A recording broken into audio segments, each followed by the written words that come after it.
enunciate the poem. Okay? You start dying slowly. आपका poem का नाम था पहला टाइटल और पोएम। अमिता पहले इस पोएम का टाइटल आपका शीर्षक क्या है? तो पोएम का जो नाम है वो क्या नाम था भाई? You start dying slowly. बस। और देखो टेक्स्ट बुक निकाल लेना आप लोग। पेज नंबर क्या है? 42। तो पोएम का ऊपर जो है ये क्या उसका टाइटल का राइट। और देखो पोएम दिया पैब्लो नेरुडा लगे पे ये क्या है? पोएट है, कवि के नाम है, राइटर है पोएम के। ओके, अगला होता है पोएट पैब्लो नेरुडा। ये दोनों चीज आपको पोएम में मिलेगा। और कभी कभी एग्जाम में आपको खाली एक बीच का स्टेंजर दे दिया रहेगा, तो ना तो ऊपर का दिया है ना तो नीचे, आधे इधर जाओ आधे इधर जाओ बाकी इधर पीछे आओ। तो इसका हमें याद रखना पड़ेगा कि कौन से पोएम का नाम क्या और राइटर क्या है। ओके, ऐसा नहीं एग्जाम में दिया रहेगा हमेशा। ओके, तो ये पोएम का नाम है यू स्टार्ट डाइंग स्लोली। ऐसे लेसन का नाम तो आपको मालूम पड़ जाएगा, रिपीट हो रहा है, हर स्टेज में रिपीट हो रहा है। ओके, देखिए ये जो राइटर है वो याद रखना है। बच्चों, राइमिंग स्कीम। राइमिंग स्कीम मतलब अगर पोएम पहले राइमिंग वर्ड देखो। अब राइमिंग वर्ड यानी मानो rhyming word tell, well, next, ऐसा राइम है। साइड में ट्रैवल है, ट्रैवल का कैसे मैच मिलता है? कहीं रीड है, कुछ मिल रहा है? नहीं। उसका लाइफ है, कहीं मिल रहा है? उसका योर सेल्फ का किसी से मिल रहा है? नो। जैसे आजकल के पिक्चर है, मैं रास्ते से जा रहा था, बिल्कुल ही खा रहा था, उसको मिर्ची लगा तो नहीं क्या करूँ। जो आजकल के गाने में कुछ पता ही नहीं चला क्या हो रहा है। पहले जाने के गाने का भी तो बंदी और लय बनता था कि यार क्या हो रहा है, स्टोरी और गाने का मतलब का पिक्चर का कहानी भी समझता था। अभी तो पिक्चर कुछ और है, कहानी कुछ और है, पब्लिक कुछ और कर रहा है। ओके ना, बस टाइम पास करते रहो, फिर भी देखते हो चलो आप पार्टी क्या पिक्चर क्या वैसा लोगों का पिक्चर देखने। But there no rhyming scheme. जब राइमिंग वर्ड ही नहीं है तो राइमिंग स्कीम कैसा ला? तो there is no rhyming scheme use. तब आज आपको बताऊँ राइमिंग स्कीम के बारे में, जो नए बच्चे लोग हैं अब पहले वाले तो बताया था मैं पोएम में राइमिंग स्कीम क्या होता है। तभी आपने राइमिंग वर्ड सुने ना सब लोग? हाँ, तो देयर नो राइमिंग वर्ड है। जब राइमिंग वर्ड नहीं होता तो राइमिंग स्कीम भी नहीं बनता है। तो there no rhyming scheme use. लेकिन जब अरे राइटर बिना कोई राइमिंग वर्ड के, बिना कोई तुकबंदी के, जैसे आप लोग दोहा पढ़ते हो, चौपाई, दोहे में 4 चरण होते हैं, पहले दूसरे 13 मात्रा, दूसरे चौथे। आपको किसी आ सर, मैं क्या ब्रिटिश से आया हूँ, मैं भी इंडिया में पढ़ा हूँ ना। चौपाई 4 चरण है, उसके अलावा 16 मात्रा है। हाँ, तो ऐसे ही दोहा, चौपाई, सुरटा, हरिगीतिका, गीतिका, ऐसा क्या है, ऐसा जो होते हैं। तो जब पोएम में इस तरह का कोई चीज यूज नहीं होता है, मुक्त छंद बोलते हैं। मुक्त छंद, मुक्त छंद यानी राइटर फ्री है अपनी भाषा को लिखने के लिए। इसे इंग्लिश में बोलते हैं फ्री वर्स। Free verse. जब आपके पोएम में कोई राइमिंग वर्ड नहीं है, कोई तुकबंदी नहीं है। ओके, कई जगह कई सेंटेंस बड़ा है, कई सेंटेंस छोटा है ना। ये सब का मतलब होता है कि राइटर किसी ग्रामर में या किसी छंद या अलंकार के पीछे पड़ा नहीं है, वो अपनी भाषा जो उसको लिखना था वो लिखा है। ठीक है, मैं क्या बोल रहा हूँ? उसको क्या बोलते वर्ड? Free verse. जो आजकल का पिक्चर है फ्री वर्स। ना कोई कहानी है, ना कोई मैसेज देना चाहते समाज को, कुछ नहीं। पहले के पिक्चर देखे तो उसका कुछ मैसेज देना चाहेगा भाई, ठीक है ना, तो संदेश दे रहा समाज में, हम ये संदेश देना चाहते हैं। और आजकल कुछ नहीं, आजकल एंटरटेनमेंट। Oh my god. तो there is no rhyming scheme use. This poem is an example of free verse. ये पोएम जो है फ्री वर्स का एग्जाम्पल। फ्री वर्स के जिनका मुक्त छंद। ओके, मुक्त छंद यानी जहाँ कोई न तो ग्रामर, न मात्रा, न छंद, न अलंकार, इन सब चीजों पे का कोई ध्यान ना हो। आपका फेवरेट लाइन, आप कुछ डालो, कोई भी डालो, उसको बाहर करने की जरूरत नहीं है। ओके, ना तो अनिल का दौड़ा के मारेंगे कि ये क्यों लिखा। भाई मेरा मर्जी, फेवरेट लाइन बोल रहे आपने। तो if you do not appreciate yourself you start die. ये मेरा लाइन था, आप अपना कोई भी लाइन लिखो इसमें से, इतना तो भला पड़ा है, कोई भी लिख दो भाई। ठीक है। थीम और सेंट्रल आइडिया। थीम और सेंट्रल था, इसका उद्देश्य क्या है, इस पोएम का मकसद क्या राइटर का लिखने का पीछे। वो चाहता है जैसे आजकल देखते, आजकल का जमाना, हर छोटी मोटी तकलीफ हुआ सुसाइड कर लो।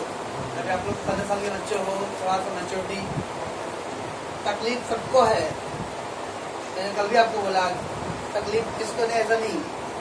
इसका ये मतलब नहीं कि जिंदगी को साइड में दे दो, सुसाइड कर लो। सुशांत सिंह, हाँ,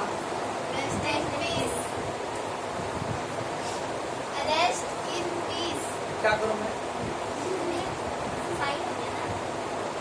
एक चीज आ रही है, वो सुशांत या कोई भी हो, मैं जो आत्महत्या करते ना, तो मैं तो चाहता हूँ कि उसकी डेड बॉडी को और 2-3 बार लटकाओ। क्योंकि मरने वाले तो तुम तो चले जाते हो, लेकिन अपने परिवार को तकलीफ में डाल के जाते हो। ओके ना। और उसके पिताजी हैं, उसके भाई बहन हैं, जो भी वो बेचारे पागल हो रहे ना, इधर उधर भाग दौड़ करो, ये करो वो करो इस लाइफ में। कभी भी यार never give up.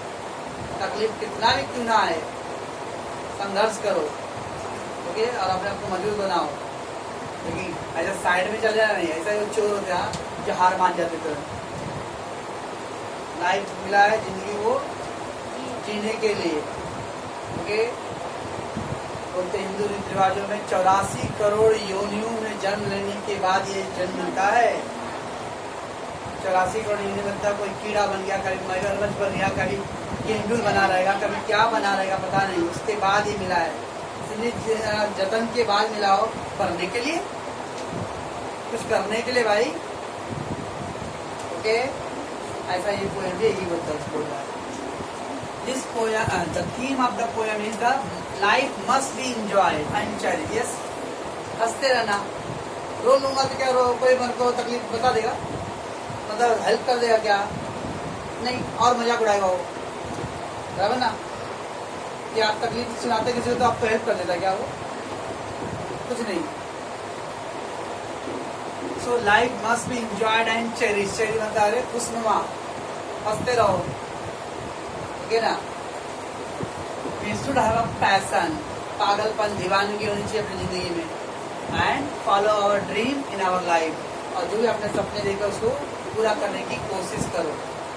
That is the theme of the, यानी उद्देश्य है इस पोएम का। ओके, समझ में आता है भाइयों और बहनों? आगे बढ़ू मैं। फिगर ऑफ स्पीच, बाद में मैं अलग से आपको पूरा एक साथ करा के दूंगा। अलंकार, फिगर स्पीच को बोलते वर्ड अलंकार। उसमें एक है अलिट्रेशन। अलिट्रेशन मतलब अनुप्रास अलंकार, जब एक ही अक्षर बार बार रिपीट होते उसको कर लो अलिट्रेशन। इस पोएम में देखो तो एंड देयर ट्यूबुलेंट इमोशन, क्या है? एंड देयर ट्यूबुलेंट इमोशन, इधर देखो क्या चौथे पर दिया है, एंड देयर ट्यूबुलेंट इमोशन मिला कहीं पे? अब उसमें देखो टी लेटर, टी। ओके, एक टी लेटर रिपीट हो रहा है। जब एक ही अक्षर पोएम में बार बार रिपीट हो रहा हो तो उसको बोलते वर्ड अलिट्रेशन। चंदू की चाचा को चंदू की चाची ने चंदू की चांदनी रात में चांदी की चम्मच से चल आ रहा ना। तरुण तनुजा तब तमाल तरुण पल पल खाए, है ना। एक पोएम था वो था तो तरुण तनुजा तब तमाल, तो बार बार रिपीट हो रहा है। इसको वर्ड बोलते हैं लोग अलिट्रेशन, अनुप्रास। चमनप्रास नहीं रे, कौन रे? और नेक्स्ट है एंटीथेसिस। कौन सा थेसिस? एंटीथेसिस, विरोधाभास, अपोजिट। ओके, जब विरोध अपोजिट वर्ड दिखता है उसके अंदर दिया था, if you do not risk what is safe. Risk and safe यानी सुरक्षित, रिस्क यानी खतरे में, तो अपोजिट वर्ड होगा ना। कहा दिया वर्ड? हाँ, इधर लास्ट देखो, लास्ट में दिया if you do not risk what is safe. दिला तो रिस्क और सेफ दो अपोजिट वर्ड है। जब एक ही सेंटेंस में दो अपोजिट वर्ड यूज होता है उसको वर्ड बोलते हैं एंटीथेसिस। ओके, एंटीथेसिस नहीं, आंटी यार भर देगी। स्पेशल फीचर, इस पोयम की क्या और खासियत है? दिस पोयम टीचर्स, टीचर मतलब वो हमें सिखाता है स्पिरिट ऑफ द फ्रीडम, स्वतंत्र रहना, स्पिरिट ऑफ द भाव, स्पिरिट यानी भाव, फ्रीडम मतलब आजादी। अपना देश है भाई, अपना कानून, अपना आजादी के पहले खा पी तो रहे थे, ऐसा नहीं खा पी रहे थे, क्योंकि फिर भी हम गुलाम थे अंग्रेजों के। हो सकता है बहुत सारे मामलों में हम उस समय अच्छे थे, है ना, जैसे प्रदूषण है, पॉपुलेशन है, इस मामले में तो उसका हम अच्छे थे, लेकिन फिर भी किसी के अंडर में थे ना, तो ब्रिटिश के नीचे ही थे। अब यार भले हम गरीब हैं, तकलीफ है, नमक रोटी खा के रहे, लेकिन स्वतंत्र है ना, किसी की गुलामी तो नहीं कर रहे। That is spirit of the freedom. Okay, and the different colour of life, सुख दुख होते रहते हैं, अप्स एंड डाउन आते रहेंगे लाइफ में, इस जीवन के अलग अलग रंग है। ओके, ये सब चीज इस पोयम क्या कहता है, हमको सिखाता कर जाता है। ओके ना। और वाई आई लाइक और dislike the poem, why I like the poem, मुझे पोयम क्यों पसंद है, या फिर why I like dislike the poem, dislike मतलब मुझे क्यों पसंद नहीं है। आपको पसंद क्यों है या नहीं है वो बताओ। अगर मैं डिसलाइक लिखे तो नंबर काट देंगे क्या, क्यों काट देंगे भाई, मुझे नहीं पसंद है,